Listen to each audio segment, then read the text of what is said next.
जुले नमस्कार और सलाम। मैं आपको एक अपडेट दूं कि मैं अभी हाउस अरेस्ट में हूं। I am under house arrest, actually worse than house arrest. इसके बारे में मैं थोड़ी देर में बताऊंगा। पहले ये कहूं कि मैं सब लोगों को जिन्होंने कल 26 जनवरी को अनशन किया और लद्दाख के जलवायु और लोगों और संस्कृति की संरक्षण है, उसके मत में अलग अलग जगहों से अनशन किया गया एक दिन का। आप देख सकते हैं दूर दराज के गांव में लोग जाके पहाड़ों पर बर्फ़ में सोने लगे अपना समर्थन जताने के लिए, और दूसरी तरफ लोग अलग अलग धर्मों के लेह में, मंदिर में, मस्जिद में, चर्च में, सब जगह पे लोगों ने अनशन की और पूजा की कि हमारी ये जो मांगे हैं लद्दाख के संरक्षण की, वो भारत के प्रधानमंत्री जी तक पहुँचे और वो उस पर कुछ कार्यवाही करे। लद्दाख में ही नहीं, पूरे भारत से समाचार आए, अलग अलग जगहों पे लोगों ने कहीं अनशन, कहीं पूजा की और बाहर सोए। तो मैं सभी का बहुत बहुत धन्यवाद करना चाहता हूँ कि आप लोगों ने इतना साथ दिया। जी हाँ, तो मैं हाउस अरेस्ट में किस तरह हूँ और उससे बदतर क्यों हैं। अब हाउस अरेस्ट हो तो फिर आपको सब साफ होता है, फिर उसी हिसाब से आपको कानूनी सलाह लेने की आज़ादी होती है या फिर उतना ही सिंपैथी सपोर्ट होता है। मगर यहाँ ऐसा हालत है कि कहने को मेरी हिफाजत के लिए मुझे हयाल हमारे इंस्टीट्यूट में सीमित किया गया है, मगर मेरा मूवमेंट, मेरा आना जाना सब रिस्ट्रिक्ट किया गया है। पुलिस की बहुत भारी प्रेजेंस है यहाँ पर। हुआ ऐसे कि जब मैंने घोषणा की थी कि मैं खारदुंग-ला पर अनशन करूँगा, तब मैंने सत्कार के भाव से, वरना ज़रूरत नहीं होती है, तो मैंने फिर भी प्रशासन से एक अनुमति सा सूचित करते हुए कहा। और कई दिनों बाद आखिरी दिन में उनका एक पत्र आया कि खारदुंग-ला पर बहुत ख़तरा है, बहुत ठंड है, जानवर हैं वगैरह वगैरह, कॉक एंड बुल स्टोरी जैसा, और आपको अपने विद्यालय यहाँ हयाल में करना चाहिए। तो मैंने ठीक है सोचा, अगर उनको इतनी मेरी हिफाजत की चिंता हो, मगर ऐसा कुछ हिफाजत की चिंता नहीं है। मैंने एसपी साहब को बताया भी कि अगर खारदुंग-ला टॉप पर आपको कुछ खतरा लगता है तो मैं बेस पर करूँगा, जो कि थोड़ा नीचे है, और वहाँ पर सारे सुरक्षा और मेडिकल फैसिलिटीज़ भी हैं। मगर उन्होंने ठीक यही हयाल इंस्टीट्यूट, जो कि लेह शहर से काफ़ी दूर है, वहीं पर रहने को कहा। कहीं भी हो सकता था, लेह में भी हो सकता था, वहाँ कोई -40 डिग्री नहीं है। मगर फिर भी मैंने क्या देखा कि 26 जनवरी को जब सुबह बहुत जल्दी 4-5 बजे ही यहाँ पर पुलिस के आवाज़ें सुनाई दी, बस भर के पुलिस, गाड़ियाँ पुलिस की, और मैं थोड़ा हैरान सा हुआ कि ये इतना क्यों हो रहा है। फिर सोचा कुछ इनकी अपने तरीके होंगे। बाद में मैंने पुलिस के एक अफसर से पूछा कि ये किस लिए है, मुझे भी बता दीजिए कि क्या है इसका मकसद, क्या मुझे रिस्ट्रिक्ट किया जाएगा या मेरी हिफाजत के लिए। तो वो बहुत ज़ोर से बोलने लगे, नहीं नहीं नहीं, ये सिर्फ आपकी हिफाजत, आप इतने बड़े शख्सियत हैं, आपको हम पूरे हिफाजत से रखना चाहते हैं। उसी तरह हमने एक SHO साहब से फ़ोन करके पूछा और साफ कि क्या ये हमारा मूवमेंट रिस्ट्रिक्ट करना के लिए है, हम कहीं आ जा नहीं सकते हैं। फिर उन्होंने कहा कि नहीं, आपका मूवमेंट रिस्ट्रिक्टेड करने के लिए नहीं है, ये सिर्फ आपके सुरक्षा के लिए है। तो मैंने सोचा कि सुरक्षा के लिए है तो कोई ख़ास सीरियस बात नहीं है। तो उसी समय मुझे लेह में जो चोखांग विहारा है, बहुत बड़ा मंदिर है बौद्ध धर्म का, सबसे बड़ा, सबसे पवित्र, तो वहाँ पर अनशन कर रहे थे सभी लद्दाख के लोग एक दिन का, इस 6 शेड्यूल के मांग के समर्थन में, जिसका अनशन मैंने शुरू किया था। तो वहाँ से आई संदेश कि आप यहाँ आइएगा, लोग आपका उम्मीद कर रहे हैं, आप इतना कर रहे हैं। तो मैंने सोचा मैं जा सकता हूँ। मैं यहाँ से उस मंदिर परिसर में गया और लोगों के साथ पूजा में बैठा 1-2 घंटे, और उसके बाद जब वो ख़त्म हुआ पूजा, लगभग 9:30-10 बजे लोग चले गए, और उसके बाद फिर पुलिस के 6-7 कर्मी आके पहले तो मुझसे बहुत विनती करने लगे कि आप ऐसा कैसे आ गए यहाँ पर, वहाँ आपके जो कैंपस में सुरक्षा बल है उनकी तो नौकरी चली जाएगी, हम पे तो बहुत दबाव है, आप चलिए।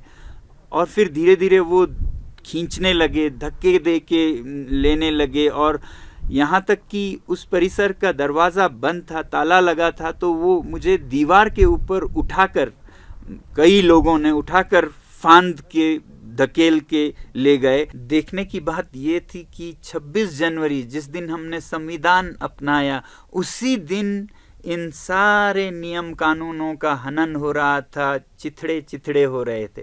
पुलिस के जवान बहुत ही विवश और मजबूर नज़र आ रहे थे, क्योंकि वो ऊपर के दबाव के कारण सही गलत सब उनको करना पड़ रहा था। वो खुद बहुत परेशान थे, तो मेरी तो सहानुभूति है उनसे, मगर जो सिस्टम है उसके कारण पुलिस को मिसयूज किया जा रहा था। अब मेरी हिफाजत, मेरी सुरक्षा ऐसी कैसी कि जिसमें मेरी ही जान जा सकती थी, तो उनका सुरक्षा का कोई परवाह नहीं था। बस उनको ऊपर से बहुत स्ट्रॉन्ग ऑर्डर्स थे कि किसी भी हालत में इनको यहीं लाना है। सोचता हूं तो पता लगता है कि ये मेरे सुरक्षा के लिए नहीं, बल्कि प्रशासन की, यूटी एडमिनिस्ट्रेशन अपनी सुरक्षा के लिए कर रहे हैं। वो चाहते हैं कि मेरी आवाज़ रिस्ट्रिक्टेड रहे यहाँ कैंपस में, जो कि ले से काफ़ी दूर है, क्योंकि सुरक्षा उनको उनके सरकार की चाहिए, जिसकी नाकामियां वो छुपाना चाहते हैं। वो नहीं चाहते कि इसको हाईलाइट हो जाए दुनिया में यूटी प्रशासन की नाकामियां। अब मैं आपको मजबूर होकर बताना चाहूँगा, अभी तक नहीं बताया, कि लद्दाख में यूटी की क्या हालत है। 3 साल से जो यूटी प्रशासन है वो बहुत ही नाकाम रही है। हर आदमी आप अगर देखें तो दुखी है। युवा दुखी हैं कि उनको नौकरियां नहीं मिल रही हैं। 12,000 नौकरियों की वादा किया गया था, अभी 800 की कुछ निकले हैं, वो भी पुलिस में, यानी कि लोगों का दमन करने के लिए, क्योंकि इतने अब जुलूस हो रहे हैं, प्रोटेस्ट हो रहे हैं, वहाँ लोगों में डर है कि उनकी ज़मीनें अब उनके हाथ में नहीं हैं। पॉलिसीज़ किसी भी चीज़ पे नहीं बनी है। मतलब 3 साल में कुछ भी यूटी में लगभग नहीं हुआ है। हाँ, फंड्स बहुत बड़े, यूटी के बहुत बड़े, 6,000 करोड़ का फंड है ऐसा कहा जाता है, मगर इतना ढीला ढाला प्रशासन है कि इसका बहुत बड़ा हिस्सा तो वापस चला जाता है लैप्स होके। हालांकि कहा गया था कि लद्दाख का बजट नॉन लैप्सेबल होगा। अब ये 6,000 करोड़ एक आदमी के डिसीजन पर है, लेफ्टिनेंट गवर्नर के, वो जहां भी खर्च करें। लोगों का इसमें कोई भागीदारी नहीं, कोई डेमोक्रेसी नहीं। एक हिल काउंसिल यहाँ पर है, लेह में एक, कारगिल में एक, उनको मिलता है कोई 500 करोड़, यानी कि 8-9% जो बजट का है वो जनता के चुने हुए प्रतिनिधि फैसला करते हैं। बाकी 92% पे एक लेफ्टिनेंट गवर्नर अपना मनमानी करते हैं, मैं तो कहूँगा, क्योंकि ये पैसे जब खर्च नहीं हो रहे हैं तो वापस जा रहा है। इससे लोग बहुत परेशान हैं।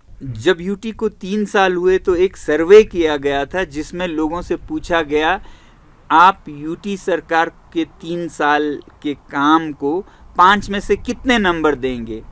95% से ऊपर लोगों ने 1 या 0 दिया। तो ये हालत है लोगों के जुबानी।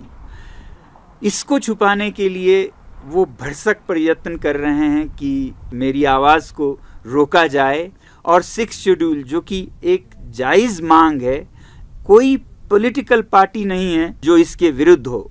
मैंने आपको कहा था बीजेपी का तो ये पहला चुनावी मैनिफेस्टो का मुद्दा है 6 शेड्यूल संरक्षण। कांग्रेस, आम आदमी पार्टी, नेशनल कॉन्फ्रेंस, सब के सब इसके लिए आवाज़ उठा रहे हैं।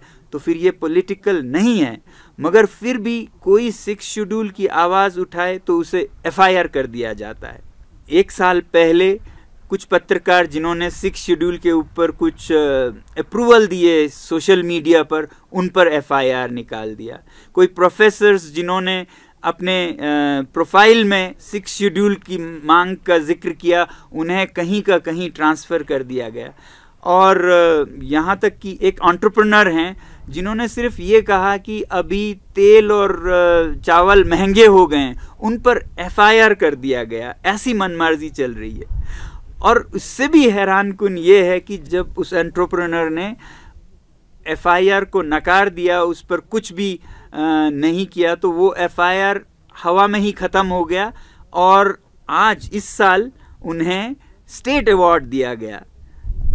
तो जहाँ जो भी दो, अंधेर नगरी बनाना रिपब्लिक सा बन गया है। कहीं FIR निकाल दो, डर जाए तो, नहीं तो पुरस्कार दे दो। आज ही का समाचार है अभी अभी कि आइस हॉकी का मैच हो रहा था लेह में, और वहाँ स्टेडियम में कुछ युवाओं ने 6 शेड्यूल पुकार कर मांग करना शुरू किया किसी बात पर, और पुलिस ने उन्हें पकड़कर थाने में ले गए हैं। 3 कर FIR चल रहा है, ऐसा बताया जाता है। तो 6 शेड्यूल कहना कहाँ का जुर्म है? ये तो वही 6 शेड्यूल है जिसे हर पार्टी ने अपने टॉप मैनिफेस्टो में रखा था, सरकार ने भी। तो ये कैसे मनमर्जी का कानून है, अंधकार का कानून है कि आप 6 शेड्यूल कहें तो आपको थाने में ले जाएं। अगर ऐसा ही होता रहा तो बदकिस्मती ये होगी कि लद्दाख जैसे इलाके में, जो कि बहुत ही संवेदनशील है, जहां लोग इतने राष्ट्रभक्त हैं, वो एलियनेट हो जाएंगे और फिर क्या पता मिलिटेंसी तक ना पहुंच जाए, ऐसा मैं डरता हूं। इसलिए मैं तो ये कहूँगा अमित शाह जी से, कृपया आप हस्तक्षेप कीजिए। आप तक बातें नहीं पहुंचती होंगी। ज़मीन पर लोग बहुत दुखी हैं इस यूटी से, जिसके मन मर्जी से लद्दाख एक अंधेर नगरी सा बन गया है। वैसे ही यहाँ मुझे बताया जा रहा है कुछ नहीं है, सब नॉर्मल है, आप अनशन पर हैं, हम आपकी सुरक्षा के लिए हैं। मगर यहाँ 5 किलोमीटर दूर से जो भी यहाँ आते हैं उन पर गाड़ियाँ चेक की जा रही हैं। जो यहाँ आ जाते हैं उनका नाम लिखा जा रहा है। आज ही इंडिया टुडे ग्रुप से एक जर्नलिस्ट का ग्रुप आया था, उन्हें मुश्किल से आने दिया गया और कहा गया कि 30 मिनट ही मिलेंगे आपको। ऐसा कोई नियम कानून है कि जर्नलिस्ट को आप बताएं कि आप 30 मिनट ही मिल सकते हैं? वो बेचारे वापस चले गए क्योंकि 30 मिनट में कुछ नहीं हो सकता था। तो इसी तरह वो काटना चाहते हैं ऐसे हर अवसर को, जिससे कि मेरी आवाज़ दुनिया तक पहुंचे और जिससे कि हाईलाइट उनके नाकामियों पर हो। ये बदकिस्मती है, दुर्भाग्य है कि मुझे अब के जो हालात बन गए उसके कारण ये सब बताना पड़ रहा है, क्योंकि मैं ये अवॉइड कर रहा था। मैं तो केवल पर्यावरण और उसके संरक्षण तक अपने आप को सीमित कर रहा था, मगर जिस तरह से उन्होंने मुझे अब एक तरह से रिस्ट्रिक्ट कर रखा है, मुझे लगता है कि ये आवाज़ आप लोगों तक पहुंचने की ज़रूरत है। मैं चाहूँगा कि आप लोग भी इसके लिए आवाज़ उठाएं। भारत एक बनाना रिपब्लिक नहीं है, भारत विश्व का एक सबसे अग्रसर देश है। उसमें एक जो उसका सर का ताज है, वो अगर अंधेर नगरी बन जाए तो दुनिया के लिए हम क्या बताने के काबिल रह जाएंगे। बहरहाल मैं आप लोगों का बहुत बहुत धन्यवाद करता हूं और आपसे विनती करता हूं कि आप भी मेरी आवाज़ को आगे पहुंचाएं, प्रधानमंत्री जी तक पहुंचाएं, ताकि वो उनका ध्यान लद्दाख पर जाए और ये जो हालात हैं उन्हें ठीक करें। और दूसरी बात जो मैं कहता आया हूं कि वो लद्दाख के नेताओं को तुरंत वार्तालाप के लिए बुलाएं और एक नतीजा कुन फैसला दें लद्दाख के संरक्षण के बारे में, जो कि 6 शेड्यूल में निहित है, भारत का संविधान है। तो यूटी प्रशासन का ये चाल है कि मैं खारदुंगला तक नहीं जा पाऊँ और मेरी आवाज़ देश तक, देश के प्रधानमंत्री तक नहीं पहुंच पाए। ऐसे में आप बहुत बड़ा जादू कर सकते हैं। आप इस आवाज़ को इतना बांटिए, फैलाइए, पहुंचाइए मीडिया और सोशल मीडिया के ज़रिए कि वो उससे भी ज़्यादा बुलंद जाए। ऐसा आप ही कर सकते हैं। सलाम, नमस्कार और जय हिंद। और जाते जाते आपको एक अपडेट देता जाऊं। आज जब मैंने इस इल्लीगल हाउस अरेस्ट के बारे में और एलजी साहब के मनमानियों के बारे में स्टेटमेंट्स देना शुरू किया, तो आज दोपहर में एक अधिकारी मेरे पास भेजे जाते हैं। उन्होंने मुझे ये कागज़ थमाया जो कि एक एग्रीमेंट है और एक बॉन्ड भी है पैसे के साथ। अब देखिएगा वो क्या कहते हैं, इस पे मुझे साइन करना है। That I undertake that I will not make any comments और इशू स्टेटमेंट्स और make public speeches, hold participate in public assemblies, any activity related to recent events in Leh district at present time, since it has potential for endangering peace. और आगे जाके कहते हैं कि that the symbolic fasting, if any, will be held within the Hayal campus only.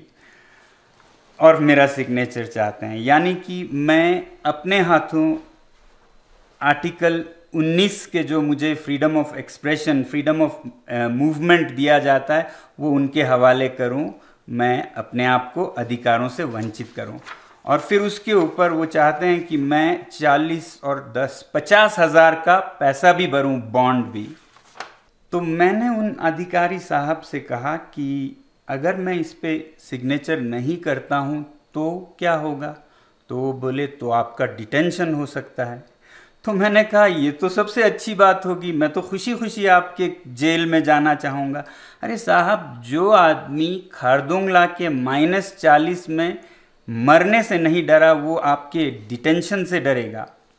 और उससे भी ताज़ा अपडेट आपको एक दूं जो मुझे अभी अभी मिला रात को कोई 9 बजे। इस एग्रीमेंट पर साइन करने को बाध्य करने के लिए हमारे स्कूल के 3 मासूम युवा शिक्षकों को, जिनका कोई दोष नहीं है, थाने ले गए हैं और उनको सताया जा रहा है ताकि उनको बचाने के लिए मैं ये साइन करूं। तो ये हथकंडे हमारे एलजी साहब अपना रहे हैं यूटी प्रशासन को चलाने के लिए।